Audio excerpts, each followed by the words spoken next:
ಮೈಸೂರಿನ ಸಾಹಿತಿ ಹಾಗೂ ಪತ್ರಕರ್ತೆ ಶ್ರೀಮತಿ ಮಾನಲತಾ ಮೋಹನ್ ಸಾರಥ್ಯದ ಇದು ಜನಮನ ಟಿವಿ ಕನ್ನಡದ ಕೌಟುಂಬಿಕ ವಾಹಿನಿ.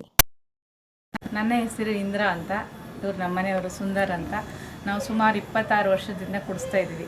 ಈ ಗೊಂಬೆ ಕುಡಿಸ್ಬೇಕಾದ್ರೆ 7 ಬೆಸ ಸಂಖ್ಯೆಯಲ್ಲಿ ಕುಡಿಸ್ಬೇಕು. ಮೊದಲು ಪಟ್ಟದ ರಾಜ ಪಟ್ಟದ ರಾಣಿನೂ ಕುಡಿಸ್ಬೇಕು. ಆಮೇಲೆ ಸ್ಟೆಪ್ ಬೈ ಸ್ಟೆಪ್ ಮೇಲಿಂದ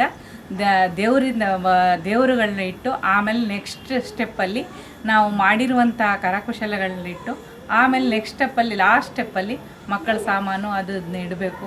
ಮುಂದೆ ನಿಮ್ಗೆ ಏನೇನು ಬೇಕು ಎಲ್ಲ ಇಟ್ಕೊಂಡು ಹೋಗ್ಬೋದು. ಆದರೆ ಇದು ಪಟ್ಟದ ರಾಣಿ ಪಟ್ಟದ ರಾಜಕ್ಕೆ ಸೀಮಿತವಾಗಿರೋದು. ಕಳಶ ಕೊಡಿಸ್ಬೇಕು ಮೊದಲನೇದಾಗಿ, ಅದೇ ಮೇಯ್ನು. ಇದಕ್ಕೆ ನಮ್ಮ ಮನೆಯವರು ತುಂಬ ಸಪೋರ್ಟಿವ್ ಆಗಿ ಕೆಲಸ ಮಾಡಿಕೊಟ್ಟಿದ್ದಾರೆ. ಸೀರಿಯಲ್ ಲೈಟು ಪ್ರತಿಯೊಂದಕ್ಕೂ ನನಗೆ ಸಹಕಾರವಾಗಿದ್ದಾರೆ. ನಮ್ಮ ಮೊಮ್ಮಕ್ಕಳು ಸಹ ಸಹಾಯ ಮಾಡಿದ್ದಾರೆ. ನಿನ್ನ ಹೆಸರು ಹೇಳ್ಬಿಡು.